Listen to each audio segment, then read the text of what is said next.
always present the shoe to him. I'm going to spare you that moment right now. But I would always get the customer involved. Right? Do you all get that? I would get the customer involved. And I'd say, one of the things I want you to do is just crunch up the top here a little bit, okay? Now, one of the things about this shoe is that it has a very fine, right, leather upper. Okay, very fine leather upper. Oh, that's fine, so? Well, one of the wonderful things about leather is that it'll actually, as you start to wear it, mold to the shape of your exact foot. Wow, that's kind of nice. Yeah, so? Well, the benefit, right, the benefit now is that it'll be like walking around in custom-made shoes. Now, that'd be kind of hip, wouldn't it? Yeah, sure. Question, is he buying the fact that he's walking around in custom-made shoes, or is he buying the fact that it's leather? Which one? Sure. So is he buying benefits or features? Benefits. Sure. And that's a very, very interesting thing. Now, we could talk about a hula hoop. What's one of the most outstanding features of a hula hoop? It's round. It's round, all right, I'll take that. And what is the advantage of it being round versus it not being round? Spins easier. Yeah. All right, it's easier to spin. Okay, well, if it's easy to spin, what's the benefit of that? It's fun. Well, you got this thing wired. All right. I have one. I wonder if he read my book. Is he buying fun or round? Fun. Ah, very, very interesting. Very, very, very interesting. Everything we have, everything that there is, has features, advantages, and benefits. Now, one of the problems that we have is we connect the wrong advantages to the wrong benefits and we confuse everybody. All right? Now, we really have to learn it. Otherwise, you wind up with this. One of the nice things about these shoes is that they're leather, okay? Which means they'll be bright in the sun, and which means you could wear them at weddings. Look, it's important to have sandals at the beach, isn't it? Now, that might sound over-exaggerated, but in fact, we do that a lot because customers don't make the connection to what it is the feature has to what it is that they really want. Okay? Now, one of the nice things about going out with me is that I was a drama graduate in college. I have a working understanding of all the playwrights in America and an opportunity to give you some advice on which plays to see when. You would want to go out with me, wouldn't you? You see, that's a nice demonstration. That would really be bad. Don't do that. Features, advantages, benefits. And they have to flow. They have to flow. And we have here the example of a hula hoop, perfectly round, easy to spin, more fun. And you do want to have more fun, don't you? Which shows us a grabber, which is just merely put on the end of a feature, advantage, benefit to get agreement. So let's do that again with Lauren. Listen for that grabber. One of the nice things about these shoes is that they're a wonderful glove soft leather, which will mold to the shape of your foot, giving you a custom-made feel. It'd be kind of nice walking around in custom-made shoes, wouldn't you agree? You see, and what is he doing? Agreed. He's agreeing. And you do want your customer to agree with the benefit, don't you? Yes. Oh, yes. Right? Now, one of the nice things about this car is that it has a 280 cubic inch engine, which with a V8, giving you an opportunity to really crank up that horsepower, giving you more than enough speed. You get the idea. And we start tearing apart the car for those reasons, right? That the customer told you they wanted back in where? Probing. Very, very good. All right, let's go ahead and switch to this slide. And this is very confusing. It says, which means it down and why it up. Now, what could that mean? Watch me. We're going to go back to that hula hoop for just a moment. And I'm going to show you that the feature is that it's round, which means that it's easy to spin, which means that you'll have some fun. You see how we which means it down? Now, why am I going to have fun? Because it's easy to spin. Why is it easy to spin? Because it's round. Now, if it works with which means going down and why going up, if it works, if it makes sense, you got yourself a feature advantage benefit. Now, why are we learning that? We're learning it because it is the most expressive and magnificent way of organizing a presentation to make sure that your customer feels the benefits of what it is that you're showing. And I have to tell you that I've seen it time and time again that salespeople say, yeah, it has that feature. Thank you. Do you get that? Does this ring? Yes. Now, when you get very, very good in life, people won't even know they're coming.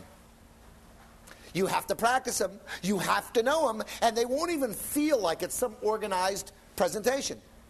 You see, using features, advantages, and benefits will organize your presentation in such a way to maximize the benefits to the customer, which is what they will buy with. And you do want to do that, don't you? Yes. And you didn't even see it coming, because I just gave you a feature, advantage, benefit on feature, advantage, benefits. You see, when they're absolutely orchestrated that well, that the customer only feels it. They don't think about it, and they don't feel that you're selling them something. They feel that you're sharing the excitement of the product. That's what it's all about, isn't it? There was another one. You see it, Kevin? You see? Do you see how good you can get on that? And it's a lot of fun. And you practice it with anything in life. Right? You know, one of the nice things about having a mustache is that it holds what you had for lunch right there, you see? And then when you go home, everybody knows what you had for lunch, and they'll fix you something else for dinner. And it's kind of nice to have a variety in your menu, wouldn't you agree? Was that silly or what? But that's what's fun, you see? And then you get to learn how to do it, and that's how you learn product knowledge. You learn the features, you learn how to translate them into advantages, finally getting them into benefits, and then putting a little grabber on there to get agreement. Oh, yeah, yeah, yeah. And the best salespeople in the world, well, you know what they do? They save their real great ones for last. Let me give you the theory. If I'm in battle, and I lead with a cannon, and I have some BBs in reserve, and I lose the battle with my cannon, what's the likelihood I'm going to have anything left over? But if you lead with your BBs, and save a cannon in reserve, you might be able to change your mind, some minds a little bit later on. But you see, a lot of salespeople say, well, these are the 4 great things that are about this product. And the customer goes, well, I don't know. And you go, well, I'm in trouble because I have nothing left to tell you. That ever happened to you? Run out of gas? Lead with your strong stuff, have your weak stuff behind. So the great salespeople in the world save their important features for later, if they can, to have something to come back with. And now we have something else that's really wonderful, and that's synergistic selling. Synergistic selling is the greatest good of all the products that go into selling something rather than its pieces. For example, what is an add-on?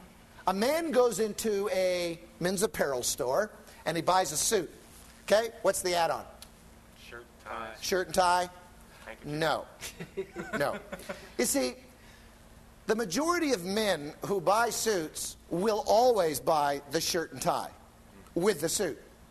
Is that true? That's true. Yeah. So in fact, the shirt and the tie are the suit. What's the add-on? A sport coat, some slacks, something else. Do you see that? We don't even think that way. So in our demonstration, rather than showing one thing and trying to add on, what we should be doing is selling them the group, right? And let them pick us apart later. If you're in the furniture business, you don't sell a sofa, you sell a living room suite with a sofa and side chairs and tables and lamps. That's what you sell. If you're in the apparel business, you sell them a wardrobe. Make them bring you back to an outfit, then make them bring you back to an item. Everything we sell should be synergistically put together. If you're selling a tennis racket, it's not a tennis racket, it's a tennis racket. It's the carrying case, it's the extra balls, it's the glove. I mean, it's everything and everything else you can think of. That's the sale that you're making. We must never say no for our customers. We always must show them everything that they'll need and let them take us backwards, which is fine, right? Much easier than trying to add it on a little bit later on. That's what we mean by synergistic selling in whatever product it is that you're selling. Now, one of the things that your customers will always help you with is those comparisons. Why this one over this one? Why is this one more expensive than that? How come it's cheaper down the block? And a variety of things. I must tell you that everything that we sell in our store should stand on its own merit, not to be compared. This is good because, and this is good because. This is not better than this one. This one is what it is, and that one is what it is. Now, this one may be more expensive because of the quality of the materials, craftsmanship, name brand recognition, right? A variety of reasons, which can be clearly delineated to your customer when you're selling. Well, this one may be more expensive, Mrs. Smith, because, all right, the quality of the materials, the brand name, the fact that it's reliable track record, this, that, and the other. Now, this one is excellent because, do you see that? And by not comparing, you won't trap yourself later on when they only have enough money for this one and you just beat the living daylights out of it. Oh, well, this is junk over here. This is the greatest, that stinks. How much money do you have? Just that much money? Well, how about this one? Oh, no. No. And you just wipe yourself out. Remember, comparing merchandise is very subjective. Your opinions may not be shared by your customers, so you can never really safely compare. And then there's the helpless customer, the one who doesn't have a clue about what to look for in the product that they're shopping for and is very hesitant. This customer may need a little education in that product category in order to feel confident about making a selection. Educating the helpless customer, well, I think it's your obligation, don't you? Yeah. Loving them a little bit. And you know what? They'll reward you with loyalty, too. Even if you might be $1 or $2 or even a half a dozen dollars too high, because customers need to feel that confidence.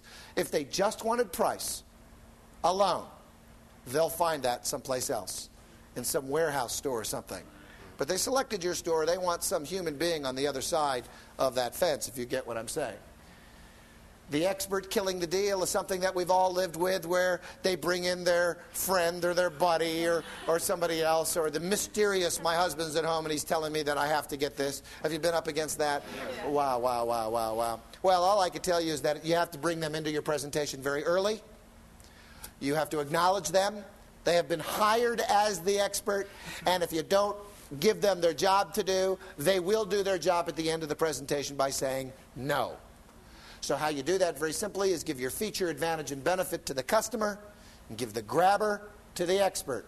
And it might sound like this. Lauren, one of the wonderful things about these shoes is that they're 100% leather. And as you know, leather, when you start to wear them, will actually mold to the shape of your feet, giving you a custom-made feel. And knowing as much about shoes as you do, one of the things that he should really look for is fine leather rather than a synthetic shoe. Wouldn't you agree? I would. Oh, absolutely. Now, what is he going to say? Yeah.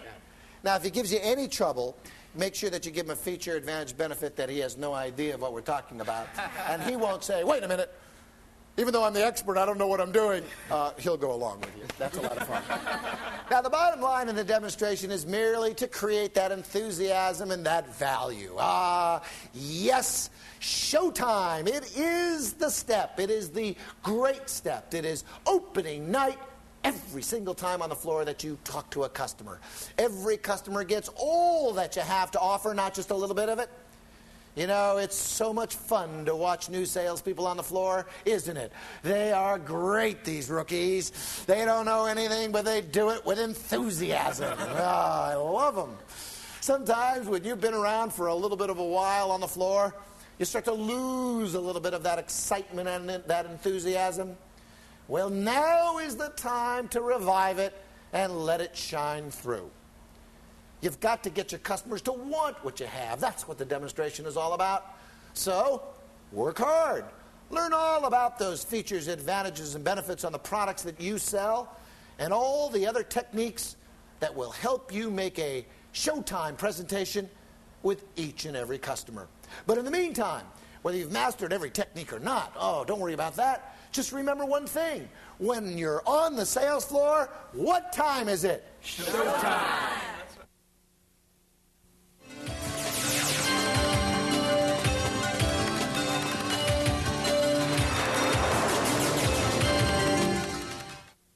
Well, welcome to our step in the selling process called the trial close. Now, before we get into this marvelous step called the trial close, let's have some fun and review a little bit about, where we've been and where we're going.